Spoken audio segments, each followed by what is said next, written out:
Di ba, 22 ka, tapos siya 40 years old, ang laki ng gap, 18 years old, so hindi mo na tinitingnan. Kahit matanda na po siya, okay naman sa akin. Kahit lola? Siyempre, O halimbawa, 80. dalaga naman siya, di pumunta rin siya matanda dun. Halimbawa, pag 80 years old si Ate Josephine, okay lang? Okay lang. 90 years old.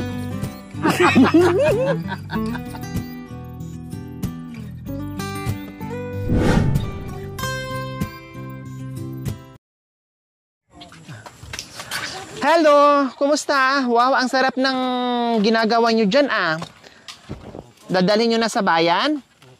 Wow! Puso ng saging. Tama? Hindi po, puso ng butulong po.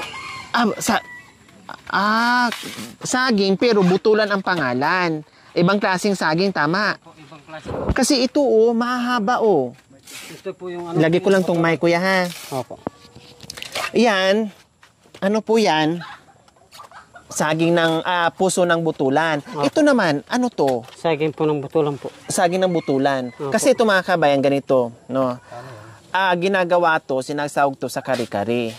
Alam naman natin, ang sangkap ng kari-kari ay napakamahal. Ang sarap kainin, pero napakamahal bilhin. Ang tanong, mahal din kaya to?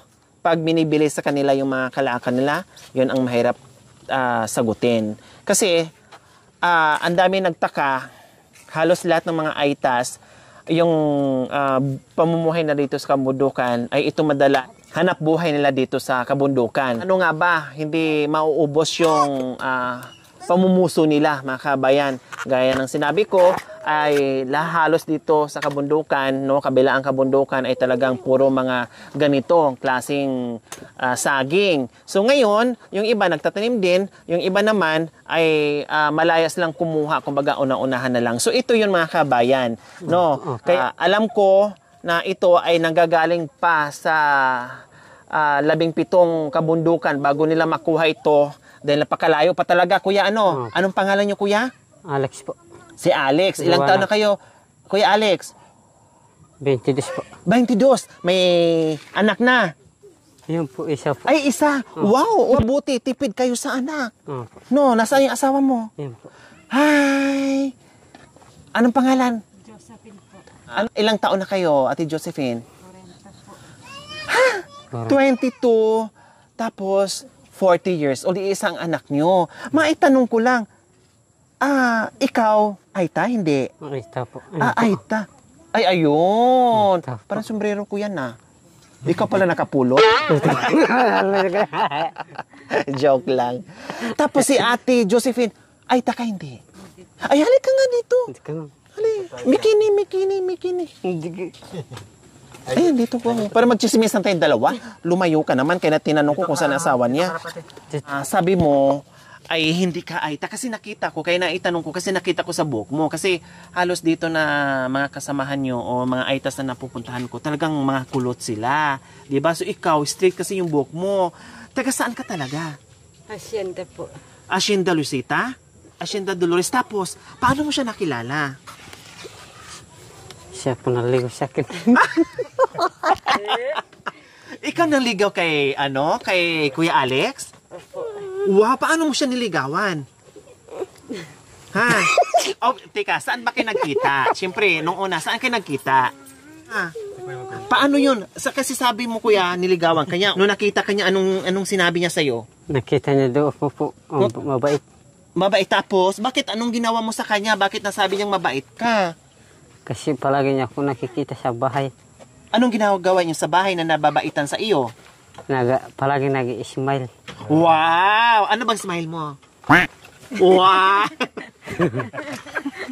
Palagi siyang namamasyal doon sa inyo sa bahay, nakikita kanyang nababaitan sa iyo. Anong nangyari? Paano nangyari yung ligawan? Anong unang ginawa? Palagi po niyayaya. Kain tayo. Tapos siya, sige. Kumakain naman? Hindi, nahiya. Nahiya. Tapos sabi niya sa akin, gumagana lang. Tumatango na lang siya. Pumasok ka dito sa tribo nila, kumbaga, Ate Josephine. Kumusta naman? na nakapag-asawa ka ng mga katutubong Aitas na talagang masisipag naman talaga at mababait. Kumusta naman ang buhay mo dito?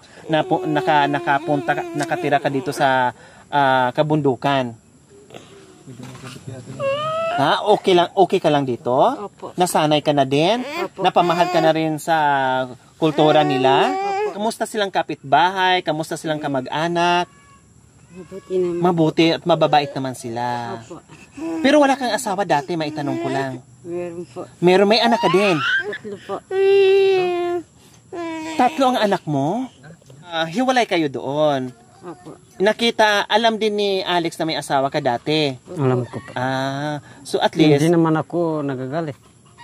Pabayaan ko lang siya. tama. Kasi wala naman na sila at nagkita kayo, hiwalay na at syempre tanggapin mo talaga. Tapos nung naging asawa mo siya, alam mo yung edad niya. Opo. Kahit may asawa siya, tatanggapin ko naman. Tama. Kasi pagmamahal, mahal mo na siya. Tapos hindi mo na tinitinan yung edad niya. 'Di ba? 22 ka tapos siya 40 years old, ang laki ng gap, 18 years old. So hindi mo na tinitingnan. Kahit matanda na po siya, okay lang mo sa akin. Kahit lola? Opo. Siyempre, O halimbawa 80. dalaga naman siya, di pumunta rin siya matanda nun. Halimbawa pag 80 years old si Ate Josephine, okay lang. Okay lang. 90 years old. Ayoko na. Kasi na yun. Nagtuktukod na. Hindi, joke lang, pinapasaya lang kita. Kasi kanina nakita ko kayo, nadaanan ko kayo. Sobrang seryoso nyo sa mga kalakal nyo, sa ginagawa nyo. Habang inaayos yung mga kalakal nyo, ang iniisip nyo, alam ko kung anong iniisip nyo, malaki kaya ang benta namin? Magkano kaya? Ano kaya ang bibilihin namin? Makabili kaya kami ng bigas, ng ulam? Ano kaya? Maganda kaya ang bilihan ngayon kasi iniisip nyo kung paano yung bintahan. Yung binenta ko po to, mga 10, mga 5 piso lang. 5 pisong isa. Isang piraso. Tapos may dahon ng sili, ang sarap-sarap. Ayan o. Pananim nyo rin yan? Mga 3 gatang yun. 3 gatang ang maibili nyo. Anong ulam? Itlog na, yun lang. Kayo, Ate Josephine, anong ulam? Itlog po. Itlog sa gabi, itlog sa umaga. Opo. Wow! Wow daw. Itong mga dahon ng sili, pananim nyo rin? Hindi po kinukuha sa sa bundok. Sa bundok pa. Pero kayo ang nagtanim? Hindi po. Kusang natutubo yan. Wow! Hindi pala Lara ang tawag dyan, dahon ng lara. Opo, lara. Ganon, lara. Ayan ba yung pinakamaanghang? Opo. Na anong tawag dyan? Yung sili ng labuyo po. Siling labuyo. Hindi na pala yan hindi na pala ito tinatanim, kusang tumutubo sa kabundukan. So malaya kayong kumuha kung sino, walang nagmamay-ari. Ganon. Tulad nito mga kabayan na yung saging, yung pamumuso nila, malaya sila, kahit sino pwedeng kumuha.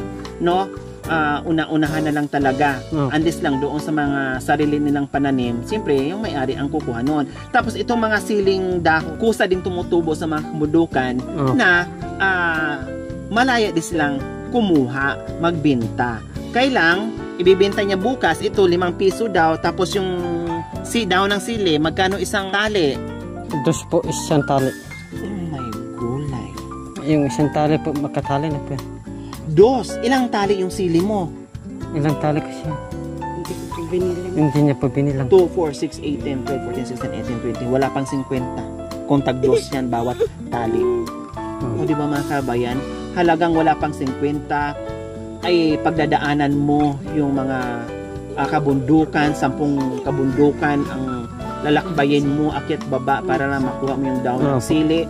Ang kalaban mo dyan ay ahas, ay buwis buhay, pangangalakas, mga kababayan nating Aitas, and then yung kinikita nila 2 o wala pang 50, and then 5 piso o wala pang 100 ang lahat ng dala-dala nila. Oh my God, sa halagang 150 o 100 pesos sa isang araw na kinikita ng mga kabayan. Imagine natin paano nila ma-survive yung pamumuhay nila kung hindi sila masipag magtanim ng mga root crops dito, wala silang ibang source of income, kundi yung pamumuso lang, pamimitas ng mga gulay, pagtatanim. Ang hirap po talaga mga kabayan. Kaya lagi kong sinasabi, no, na hindi ko nakakalimutan magpangaral, no, na yung paggawa ng anak na talagang isa, dalawa, tatlo, no, kailangan kontrolado kasi hirap sa pagkain, hirap sa buhay, and then plus maraming anak, kawawa. Butin lang kahit papaano, no, although may anak si ate noon pero may kanya-kanya na rin pamilya, so sa anak nilang dalawa ni Kuya Alex ay isa lang. So tipid, kahit paano makasurvive talaga.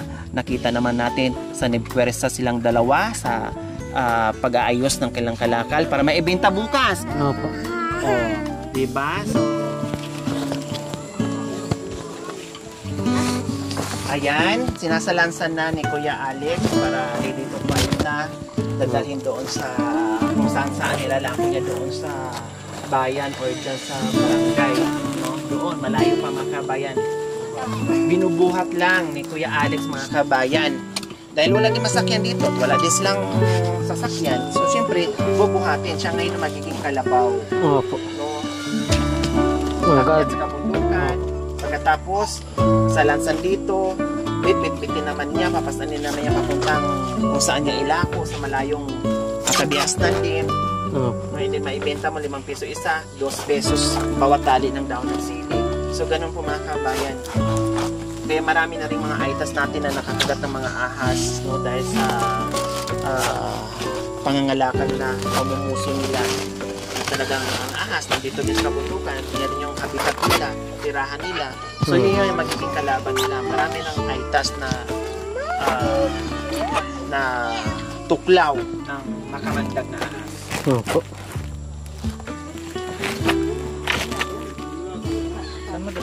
Ayan, Kuya Alex and Ate Josephine, sabi nyo, ilalako nyo yan para may pambili kayo ng bigas.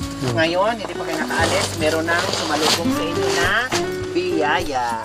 Salamat po. May bigas na kayo, may assorted groceries, isang tray na itlog, syempre may pambili ng ulam. Josephine. Oh, masaya ba si Ate Josephine? Opo. Ha? Maraming salamat po sa binigay niyo tulong. Ayan. Anong tawagan nyo? Mahal, honey, so sweet. Mahal po. Wow! Sabi mo mahal. Anong mensahe mo ni mahal? Mahal. Mahal? Ang bigas. Mahal. O ikaw naman Kuya Alex, anong mensahe mo dito? Kahit may edad si ate pero talagang pinatunayan na mahal ka niya at naalagaan ka niya na tuwing pag-uwi mo galing sa pangangalakal na meron kang madatnan na naghahanda na ng makakain mo. Mahal. Kahit napapagod ako, binigyan tayo ni Panginoon.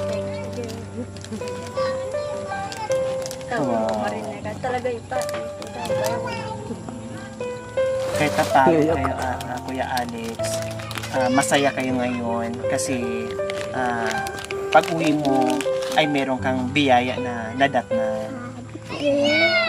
Walang anuman Kuya Alex. Alam ko yung buhay nyo dito sa kabundukan na talagang survive lang talaga.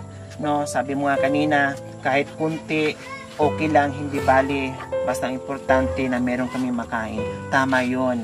No? Hindi ka napapagod kahit kunti lang ang kinikita mo sa kagustuhan mo na hindi magutuman yung mag-iina mo. No, Kuya Alex, ano? Salamat. Marakal po, salamat po. So, yung pagmamahalan naman ay wala yan sa edad o sa gender. Basta kayo ay nakakaintindihan at mahal ang isa't isa, malaya kayong magsama habang buhay. Kuya Alex and Ate Josephine. Opo. Diba? Oh, diba mga kabayan, napaiyak natin kasi hindi biro. Sabi ko nga kanina, ang kalaban nila dyan ay makamandag na ahas. Pag natuklaw sila, baka hindi na sila makarating, hindi na sila makakauwi ng bahay. Doon na lang. Kasi malay sa ospital. Alam naman natin, ilang minuto lang yung kamandag. No, talagang mapanghinaan tayo kaagad pag nakagatay ng ahas. So yun, pero hindi sila nagpapatinag, hindi sila natatakot, sumusuong pa din, tumutuloy pa rin para lang makakuha ng kalakal para maibili nila ng pagkain. Ganito po kahirap ang buhay ng mga kababayan nating Aitas dito sa kabundukan. Kaya sana patuloy natin silang tulungan at huwag din po kayo magsawa sa aking munting adikain na tumulong para kahit papaano mapalawak natin na hindi lang sila na mga katutubong Aitas na matulungan natin kundi marami pang iba. Ano pang mensahe ni Kuya Alex? Dagdag. Kasi napaiyak si Kuya Alex kanina. O ano pang mensahe niyo po sa mapagmahal niyong asawa? Mahal? Ako, mahal mo rin ako. Mahal din kita. Wow. Tapos sabi niyo, mahal? Mahal. Maghiwalay na tayo. Kasi mahal ang bigas.